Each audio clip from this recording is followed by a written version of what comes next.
So good morning guys. तो चलिए start करते हैं आज की हमारी रिवीजन क्लास। देखिए पहला प्रश्न क्या है, पारादीप बंदरगाह ये कहाँ पर है? तो आंसर होगा उड़ीसा में। अभी आपको याद होगा करंट अफेयर्स में हम लोगों ने पढ़ा था पारादीप बंदरगाह के नए चेयरमैन बन गए हैं पीएल हरनाथ। बताओ स्विट्जरलैंड की कैपिटल बर्न है, यहाँ की करेंसी है स्विस फ्रैंक। और आपको बता दूं वर्ल्ड ट्रेड ऑर्गेनाइजेशन का हेडक्वार्टर आपको जेनेवा स्विट्जरलैंड में मिलेगा। यहीं पे आपको वर्ल्ड हेल्थ ऑर्गेनाइजेशन का भी मिलेगा और इंटरनेशनल लेबर ऑर्गेनाइजेशन का। उसके अलावा इंटरनेशनल ओलंपिक कमेटी का हेडक्वार्टर आपको लुज़ेर्न स्विट्जरलैंड में मिलेगा।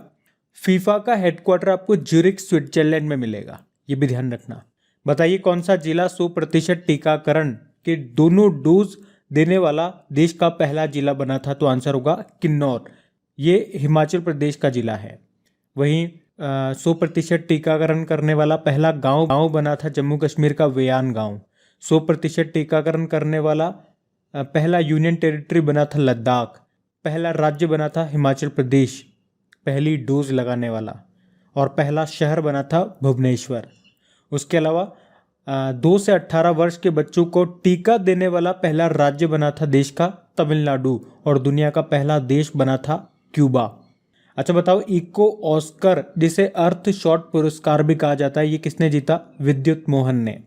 कर्नाटक बैंक का हेडक्वार्टर कहाँ पर है? मैंगलोर। इसका टैगलाइन होता है your family bank across India. Karnataka bank के अध्यक्ष प्रदीप कुमार पांजा है। बताइए मिसाइल वुमेन ऑफ इंडिया किसे कहा जाता है? टेसी थॉमस को कहा जाता है। और missile man of India APJ Abdul Kalam को। और वाटर मैन ऑफ इंडिया किसे कहा जाता है? राजेंद्र सिंह को। टाइगर मैन ऑफ इंडिया पूछेंगे तो कैलाश सांखला को कहा जाता है। बर्ड मैन ऑफ इंडिया पूछेंगे तो सलीम अली को कहा जाता है। और मेट्रो मैन ऑफ इंडिया पूछेंगे तो ई श्रीधरन को कहा जाता है। अच्छा साइक्लोन मैन ऑफ इंडिया किसे कहा जाता है? कमेंट बॉक्स में टाइप करके बताओ। बाकी अगला है आयुध निदेशालय के पहले महानिदेशक बन गए ER शेख। 11वीं महारत्न कंपनी कौन सी बन गई? अच्छा क्वेश्चन है। Power finance corporation. अभी तक 10 महारत्न कंपनियां थी, अब 11 हो गई है। तो नवरत्न कितनी हो गई? एक कम हो गई, यानी कि 13 रह गई। और मिनी रत्न तो वही है 73। अच्छा बताओ माउंट हैरियट का नाम बदलकर भी क्या कर दिया गया था? माउंट मणिपुर कर दिया गया था। अब एक और प्रश्न बन जाएगा ये है कहाँ पर? तो नाम से ये मत सोच लेना है मणिपुर में, क्योंकि ये अंडमान निकोबार में है। ये भी अच्छा क्वेश्चन है। वर्ल्ड पोस्ट डे कब मनाया जाता है? 9 अक्टूबर को। और थीम क्या थी? Innovate to recover. अच्छा नेशनल पोस्टल वर्कर्स डे भी होता है, राष्ट्रीय डाक कर्मचारी दिवस, जो 1 जुलाई मनाते हैं। अनिंद्य दत्ता ने। और हाँ गाइस देखिए इंडिया के टॉप बैंक एडुकेटर्स एक बार फिर अनअकैडमी पर आपके लिए ला रहे हैं ढेर सारी फ्री क्लासेस। तो अनअकैडमी की हर क्लास कंडक्ट की जाती है आपके बैंक की हर परीक्षा की तैयारी को और भी ज्यादा मजबूत करने के लिए। और ये सारी फ्री क्लासेस आपको मिलेंगी अनअकैडमी पर, जहां पर आप अपने फेवरेट टीचर के साथ अपने घर से अपने पर्सनल शेड्यूल के हिसाब से पढ़ सकते हैं। और अनअकैडमी की हर क्लास आप लाइव नहीं तो बाद में रिकॉर्डेड सेशन के द्वारा भी अटेंड कर सकते हैं। और अगर आप चाहें तो क्लास को डाउनलोड करके ऑफलाइन भी देख सकते हैं। और आप लाइव क्लास में आस्क अ डाउट फीचर के द्वारा टीचर से अपने डाउट भी क्लियर करवा सकते हैं। और आप लाइव क्विजेज और टेस्ट सेशन भी अटेंड कर सकते हैं, जहां पर आपको अपनी लाइव रैंकिंग भी देखने को मिलेगी। और अनअकैडमी पर टोटल 12 भाषाओं में क्लासेस कंडक्ट होती है, तो आप अपनी फेवरेट भाषा में क्लास अटेंड कर सकते हैं। आप अपने टीचर के साथ इंटरेक्ट कर सकते हैं, लाइव पोल में पार्ट ले सकते हैं। और ये सभी फीचर आपको मिलेंगे एक ही प्लेटफॉर्म पर, एक ही सब्सक्रिप्शन के साथ। तो आज ही सब्सक्राइब करें अनअकैडमी पर और इन सभी बेनिफिट्स का लाभ उठाइए। और हाँ देखिए अगर आप मेरा कोड जो कि है क्रेक एग्जाम 10 यूज करते हैं तो आपको एडिशनल 10% का इंस्टेंट डिस्काउंट भी मिलता है। तो आपको इन सभी क्लासेस के जो लिंक हैं वो नीचे डिस्क्रिप्शन में मिल जाएंगे, तो वहां जाकर के आप इन सबका बेनिफिट उठा सकते हैं। अभी हम बढ़ते हैं आगे। चलिए बताइए अंतर्राष्ट्रीय गिद्ध जागरूकता दिवस। वैसे आपको बता दूं ये सितंबर के पहले शनिवार को मनाया जाता है, तो इस साल हमने 4 सितंबर को मनाया। बाकी अंतर्राष्ट्रीय चैरिटी दिवस ये 5 सितंबर को मनाते हैं। आप जानते हो नेशनल टीचर डे ये भी 5 सितंबर को होता है, जबकि वर्ल्ड टीचर डे ये 5 अक्टूबर को होता है। अंतर्राष्ट्रीय साक्षरता दिवस ये होता है 8 सितंबर को। वर्ल्ड सुसाइड प्रिवेंशन डे ये 10 सितंबर को होता है। क्या थीम थी? Creating hope through action. World first aid day ये होता है 11 सितंबर को। फिर बताओ नेशनल हिंदी डे कब होता है? 14 सितंबर को होता है। और वर्ल्ड हिंदी डे तो आप जानते ही हो 10 जनवरी को मनाते हैं। अंतर्राष्ट्रीय लोकतंत्र दिवस कब होता है? 15 सितंबर। थीम क्या थी? Strengthening democratic resilience in the face of future crisis. और वर्ल्ड ओजोन डे कब होता है? 16 सितंबर को होता है। क्या थीम थी? Montreal protocol keeping us our food and vaccine cool. World heart day कब होता है? 29 सितंबर को होता है। थीम क्या थी? Use heart to connect. बताओ विश्व अल्जाइमर दिवस कब होता है? 21 सितंबर को होता है। इसकी थीम थी नो डिमेंशिया नो अल्जाइमर, यानी कि मनोभ्रंश को जाने, अल्जाइमर को जाने। अब पुराने महीने के करंट अफेयर्स को भी रिवाइज कर लेते हैं। तो बताइए टोक्यो पैरालंपिक 2020 में प्रमोद भगत ने गोल्ड मेडल जीता। इनका संबंध किस खेल से है? बैडमिंटन से है। और ये बैडमिंटन में गोल्ड जीतने वाले पहले भारतीय हैं। देखो 5 हमारे पास गोल्ड आए थे। टोक्यो पैरालंपिक की बात कर रहे हैं। टोक्यो ओलंपिक में तो एक ही गोल्ड आया था, नीरज चोपड़ा ने गोल्ड जीता था भाला फेंक में। टोक्यो पैरालंपिक में 5 गोल्ड आए थे। तो एक बार बात कर लेते हैं 5 गोल्ड किस किसने जीते थे और उनका संबंध किस खेल से है। तो इसमें पहला नाम आएगा अवनी लेखरा का। सबसे पहले गोल्ड इन्होंने ही जीता था। शूटर हैं ये राजस्थान से बिलोंग करती हैं। एक सुमित अंतिल का नाम याद रखना, ये हरियाणा के हैं, भाला फेंक में इनका संबंध है। मनीष नरवाल का नाम याद रखना, ये भी हरियाणा से हैं, इन्होंने भी गोल्ड जीता था, शूटर हैं ये भी। एक प्रमोद भगत तो हमने देख ही लिया, ये बिहार से हैं, बैडमिंटन में गोल्ड जीता इन्होंने। और एक थे कृष्णा नागर, ये राजस्थान के जयपुर से थे, इन्होंने भी गोल्ड जीता, इनका संबंध भी बैडमिंटन से है। अगला है कछुआ संरक्षण के लिए बेहलर टर्टल कंजर्वेशन अवार्ड किसने जीता? डॉक्टर शैलेंद्र सिंह ने। और टर्टल से याद आएगा वर्ल्ड टर्टल डे, ये 23 मई को मनाया जाता है। क्या थीम थी? Turtle rock. Haryana environment and pollution code नाम से बुक लिखी धीरा खंडेलवाल ने और इसे लॉन्च किया था हरियाणा के मुख्यमंत्री मनोहर लाल खट्टर ने। बताओ कृष्णा नागर ने टोक्यो पैरालंपिक 2020 में गोल्ड जीता, इनका संबंध किससे है? ये मैं आपको ऊपर बता चुका हूँ, संबंध बैडमिंटन से है इनका। और बैडमिंटन इसलिए भी इम्पॉर्टेंट हो जाता है क्योंकि बैडमिंटन को पहली बार शामिल किया गया टोक्यो पैरालंपिक में। एक तो बैडमिंटन और एक ताइक्वांडो को पहली बार शामिल किया गया था। भारत ने टोटल 19 मेडल जीते थे, इसमें 5 गोल्ड थे जिसमें। और इसमें टेकचंद जो थे वो फ्लैग बियरर थे उद्घाटन समारोह में, और समापन समारोह में अवनी लेखरा। बताओ सोलंग त्यौहार किस राज्य में मनाया गया? तो आंसर होगा अरुणाचल प्रदेश में। आदि जनजाति के द्वारा इसको मनाया जाता है। एस्टोनिया के नए राष्ट्रपति बन गए कौन? अलारकलिस। एस्टोनिया जिसकी कैपिटल तालिन है, करेंसी यूरो है, प्रधानमंत्री काजा कलास है। चलो बताओ बाल्टिक कंट्रीज किन्हें कहा जाता है? 3 कंट्रीज को बाल्टिक कंट्रीज कहा जाता है। एक तो ये एस्टोनिया, एक लातविया और एक लिथुआ। बताइए अंतर्राष्ट्रीय चैरिटी दिवस कब मनाया गया? तो आंसर होगा 5 सितंबर को। 5 सितंबर को टीचर डे भी मनाते हैं हम, है ना। तो डॉक्टर सर्वपल्ली राधाकृष्णन जी के जन्मदिन को मनाया जाता है। बताइए अंतर्राष्ट्रीय चैरिटी दिवस कब मनाया गया? तो आंसर होगा 5 सितंबर को। 5 सितंबर को टीचर डे भी मनाते हैं हम। भारत और किस देश के बीच में सिम्बेक्स अभ्यास का आयोजन हुआ था अभी? ये सितंबर की बात है। सिंगापुर के बीच और भारत के बीच हुआ था ये। सिंगापुर के साथ तो वैसे हम बोल्ड कुरुक्षेत्र नाम की एक्सरसाइज भी करते हैं, लेकिन ये जो इस साल सिम्बेक्स एक्सरसाइज हुआ था ये साउथ चाइना सी में हुआ था। किस राज्य सरकार ने आत्मनिर्भर कृषि योजना शुरू की? तो आंसर होगा अरुणाचल प्रदेश ने। और किस राज्य सरकार ने ओबीसी वर्ग को सरकारी नौकरियों में 27% आरक्षण लागू कर दिया?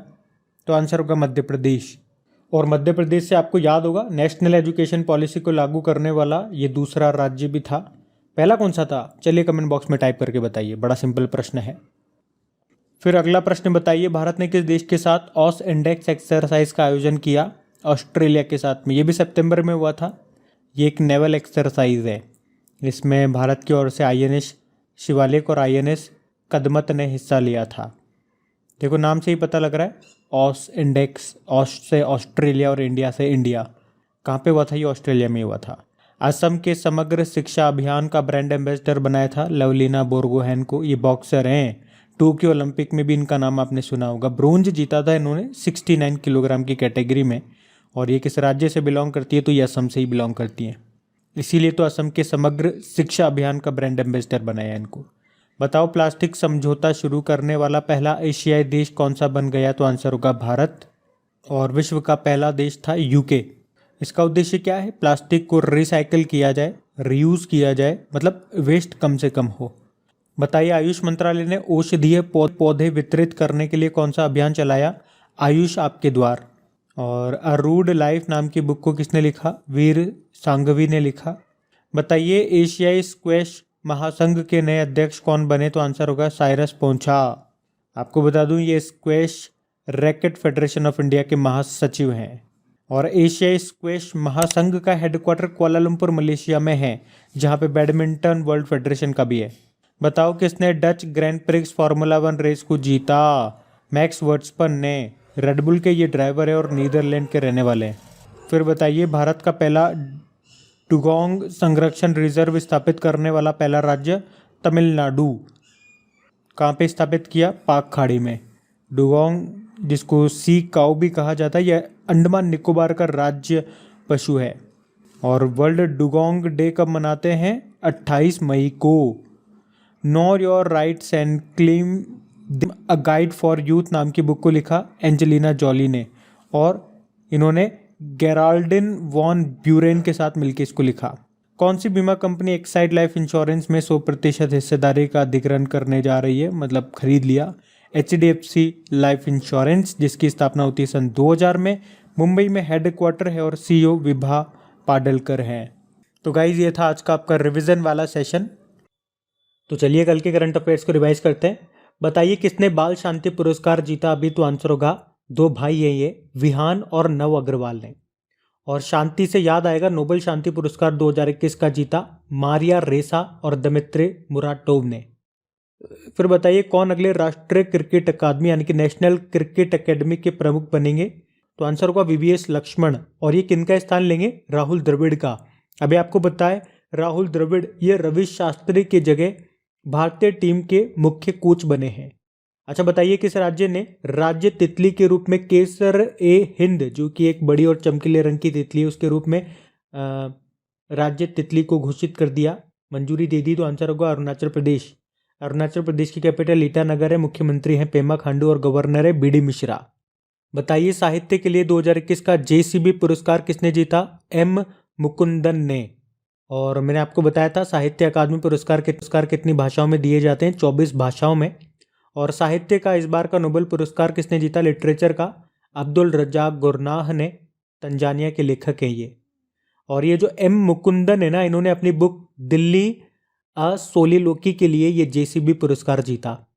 प्रधानमंत्री नरेंद्र मोदी ने किस राज्य में पूर्वांचल एक्सप्रेस वे का उद्घाटन किया? उत्तर प्रदेश के सुल्तानपुर जिले के करवल खीरी में ये पूर्वांचल एक्सप्रेस वे का उद्घाटन किया, जिसकी लंबाई है 341 किलोमीटर, जो कि लखनऊ को गाजीपुर से जोड़ता है। संयुक्त राष्ट्र ने किसे भारत में रेजिडेंट कोऑर्डिनेटर नियुक्त किया? तो आंसर होगा शोम्बी शार्प। ये अमेरिका के एक सतत विकास विशेषज्ञ हैं, शोम्बी शार्प। बताइए सबसे अमीर देशों की सूची में कौन सा देश टॉप पे आ गया? चाइना, USA को पछाड़ करके। किसने यूथा तमीज पुरस्कार जीता? वी वरथराजन ने। तो तमिलनाडु सरकार के द्वारा दिया जाता है उन लोगों को जो दैनिक जीवन में भी शुद्ध तमिल का उपयोग करते हैं, तमिल भाषा का। राष्ट्रीय प्रेस दिवस कब मनाते हैं? 16 नवंबर को। और प्रेस ट्रस्ट ऑफ इंडिया के भी चेयरमैन बने थे फिर से अविक सरकार। किसने फोर्स एंड स्टेट क्राफ्ट नाम से बुक को लॉन्च किया? डॉक्टर अजय कुमार ने, जो कि रक्षा सचिव हैं। और इस बुक को एडिट किया दीप तेंदु चौधरी और अर्जुन सुब्रमण्यम ने। 2023 में कौन सा देश कोप 28 की मेजबानी करेगा? तो आंसर होगा यूनाइटेड अरब अमीरात। और तो अभी 2021 में जो कोप 26 का आयोजन हुआ था अक्टूबर में, कहाँ पे? ग्लासगो स्कॉटलैंड में। IQ एयर के अनुसार दुनिया का सबसे प्रदूषित शहर कौन सा है? दिल्ली है। इसके टॉप 10 सबसे प्रदूषित शहरों की सूची में भारत से 3 है। पहले नंबर पे दिल्ली हो गया, चौथे पे मुंबई है, छठे पे कोलकाता पे दिल्ली है, सेकंड पे कौन है? पाकिस्तान का लाहौर। फिर बताइए विश्व मधुमेह दिवस वर्ल्ड डायबिटीज़ डे कब मनाते हैं? 14 नवंबर को। थीम क्या रही? Access to diabetes. और T20 में 0 रन देने वाले पहले गेंदबाज बन गए अक्षय कर्णवार। अंतर्राष्ट्रीय जिम्नास्टिक महासंघ के अध्यक्ष मोरिनारी वातानाबे बने। किसने ब्राजीलियाई ग्रैंड प्री फार्मूला 1 रेस को जीत लिया? लुइस हैमिल्टन ने। मर्सिडीज के ड्राइवर हैं, ब्रिटेन के खुद रहने वाले हैं ये। अभी पहला ऑडिट दिवस कब मनाया हमने? 16 नवंबर को। अंतर्राष्ट्रीय सहिष्णुता दिवस तो आप जानते ही हो 16 नवंबर को ही मनाते हैं, यानी कि इंटरनेशनल डे फॉर टॉलरेंस। और भारत का पहला घास संरक्षिका का उद्घाटन किया उत्तराखंड के अल्मोड़ा जिले के रानीखेत में। बताइए भारत, सिंगापुर और किस देश के बीच त्रिपक्षीय अभ्यास जिसका नाम है सिटमैक्स 2021 ये शुरू हुआ? तो थाईलैंड, भारत और सिंगापुर। अभी 15 और 16 नवंबर को हुआ था ये अंडमान सागर में। वैसे थाईलैंड के साथ हम मैत्री एक्सरसाइज और कॉर्पेट नाम का अभ्यास भी करते हैं। थाईलैंड की कैपिटल बैंकॉक है, करेंसी है थाई बहत, प्रधानमंत्री हैं प्रयुक्त चान ओचा। और इस सिटमैक्स में भारत की तरफ से INS करमुक ने हिस्सा लिया। बताओ भारत का पहला खाद्य सुरक्षा संग्रहालय कहाँ पे खुला? संग्रहालय यानी कि म्यूजियम, तमिलनाडु में। बताइए भारत ने किस देश के साथ शक्ति अभ्यास का आयोजन किया? तो फ्रांस के साथ। कहाँ पे? फ्रांस में ही। फ्रांस के साथ हम वरुण नाम का अभ्यास भी करते हैं, गरुड़ नाम का अभ्यास भी करते हैं। दुनिया का पहला गैर लाभकारी शहर ये लॉन्च किया गया सऊदी अरब में, और इसे प्रिंस मोहम्मद बिन सलमान नॉन प्रॉफिट सिटी कहा जाएगा। पहला T20 वर्ल्ड कप 2021 खिताब जीत लिया, पहला जीता है ये तो अभी T20 वर्ल्ड कप 2021 का खिताब जीत लिया ऑस्ट्रेलिया ने, न्यूजीलैंड को हराया इसने। कहाँ पे हुआ था? यूनाइटेड अरब अमीरात और ओमान में हुआ था ये। इसमें प्लेयर ऑफ द मैच का खिताब जीता मिचेल मार्श ने। टॉप रन स्कोरर रहे बाबर आजम, और हाईएस्ट विकेट टेकर रहे वानिंदु हसरंगा। तो गाइज ये था आज का रिवीजन वाला सेशन अच्छा लगा हो तो इसे लाइक करके दोस्तों के साथ में शेयर ज़रूर कीजिएगा। Thank you. और हाँ, आपके एप्लीकेशन में कुछ दिक्कत आ रही है कल से, मैंने आगे टेक्नीशियन को फॉरवर्ड कर दिया है मैसेज, तो इसकी प्रॉब्लम जल्दी सॉल्व हो जाएगी। Thank you.